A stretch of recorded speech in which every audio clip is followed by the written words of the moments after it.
You guys have seen, what is it, Electric Acid with Dane Reynolds?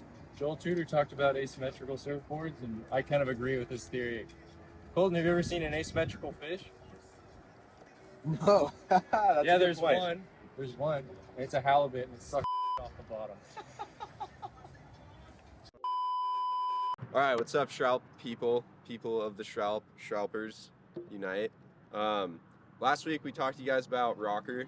It's kind of fun to pick some things apart. Some people brought up different things like rail rocker lines. I know I was saying rail rocker is kind of measured like this, but rail rocker also can be measured based off of the stringer. So if the stringer line is one rocker, the rail line rocker is going to be a little different if you have single concave to V versus whatever, yada, yada, yada. So a couple of fun points that people brought up in the comments that I did not bring up. So that's why I always really like your guys' feedback. Helps me remember some little things that I may have forgotten. But anyway, this week we are going to talk to you guys about asymmetrical surfboards, what they do, some of the misconceptions on them, and some ways that I like to look at them, because at the end of the day it's all just a surfboard. They have certain designs for certain feet and the way you stand and whatnot, but I don't know. Let's go for a surf and we'll kind of blab about it after, so come along.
Welcome back.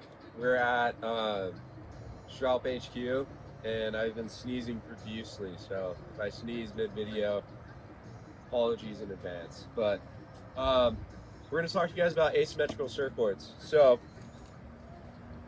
I think I have a personal view of asymmetrical surfboards that's probably pretty different from the surfboard shapers and a lot of the surfers that ride them as well. Now, I guess I'll start with what I know from their perspective of everything, and that is everything's intentional. You know, there's a certain side that's supposed to be your toe side rail. I'm a regular foot. This is made for a regular footed surfer, aka left foot forward. So this would be the toe side rail line. There's different bevels in it, so like flat edges. I don't know how much you can see in the video here, but there's a flat edge here. There's the flat edge on the bottom. There's another flat edge on this edge of this rail line right here. And then there's even another one on this top part of the rail. So that was intended by Donald Brink to make the toe side, when I'm on my toes, leaning over my toes, it was supposed to make it feel a certain way. Now, I don't know exactly what that is that I'm supposed to be feeling, but I do know that it was intended by Donald Brink to make the board work better. Ziggy shitting. That'd be pretty funny. Now, that being said, the heel side rail also has intentions as well. You can see that there's two different wings or two different bumps here in the edge of the rail line. Now, typically wings are a breaking point in the rail line. It's kind of like a pivot spot, for lack of a better term, that when you put it on rail, it'll kind of like lean over that edge, I guess, in like, you know, that's the best way that I've understood it from what people have explained it to me.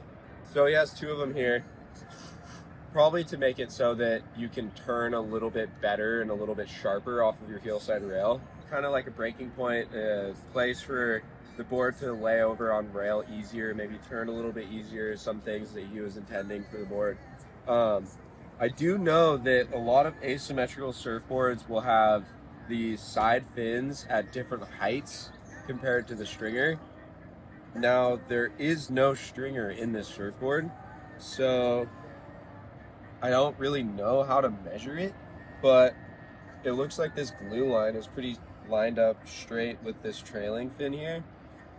And I mean, maybe this one's a little further up. It's really hard to tell, but you know, they'll put different fins further up or further back compared to the other based on what your toe side or heel side rail is going to be doing. And also Donald Brink is very into the hydrodynamics on a surfboard. So he likes to put this little scoop. You can kind of see it maybe if I put it like this, but there's like a high point here in the foam. I don't know what it does, but this board is like a little rocket ship. I mean, you guys have seen it in the videos. You guys know that it goes really fast.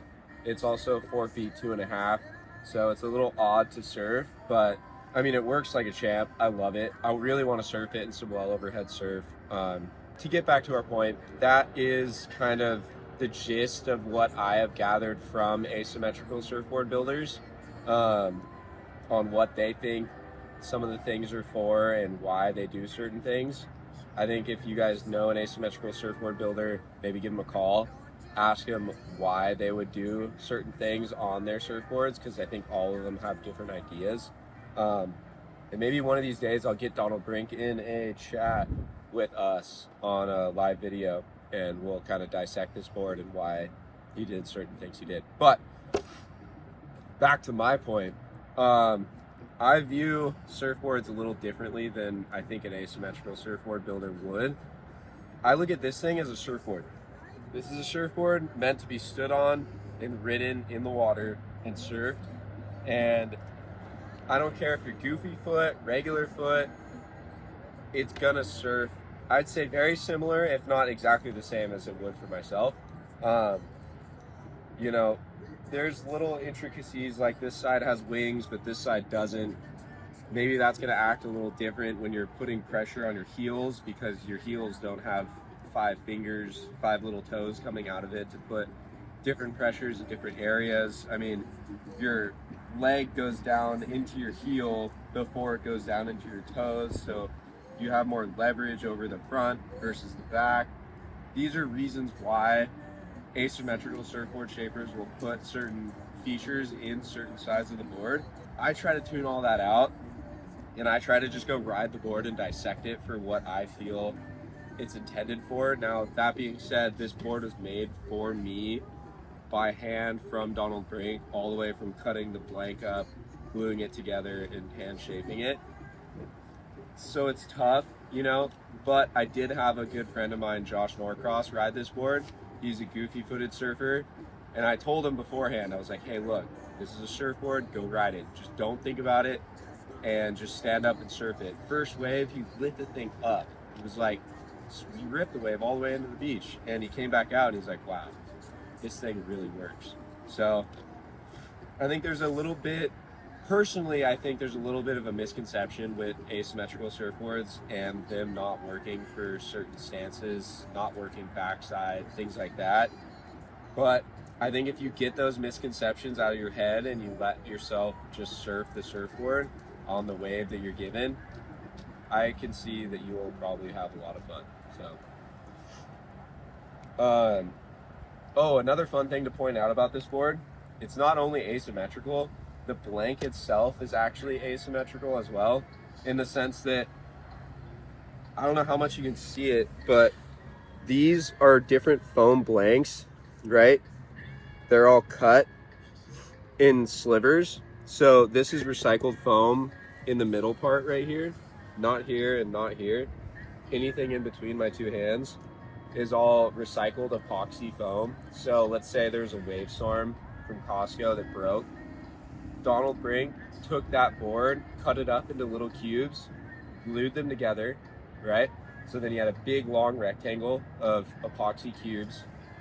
And then he took Arctic foam right here on the side, it's white Arctic foam. This little piece in here and this little piece in here is Arctic foam, white, that he cut into slivers as well. Glued it alongside of those epoxy pieces. And then on the edges, this brown part right here is not colored. It's actually recycled foam, poly. So these two blanks right here are poly foam glued together that also were glued to the epoxy in the center. And then he shaped the board from that. So not only did Donald Brink shape this board by hand, he also built this surfboard blank, the actual surfboard, out of scraps that he found and made it all by hand. So pretty awesome thing Donald Brink has going on here. And then wrapped it all in epoxy, fiberglass cloth and resin. But yeah, pretty interesting board. That's kind of my take on asymmetrical surfboards.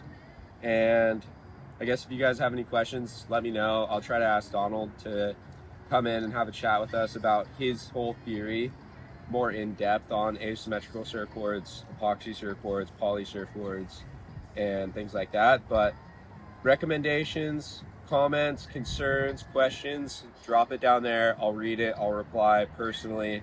And yeah, I always love hearing what you guys have to say. So like, comment, subscribe, and get the hell off YouTube and go surf. I'll catch you guys next week.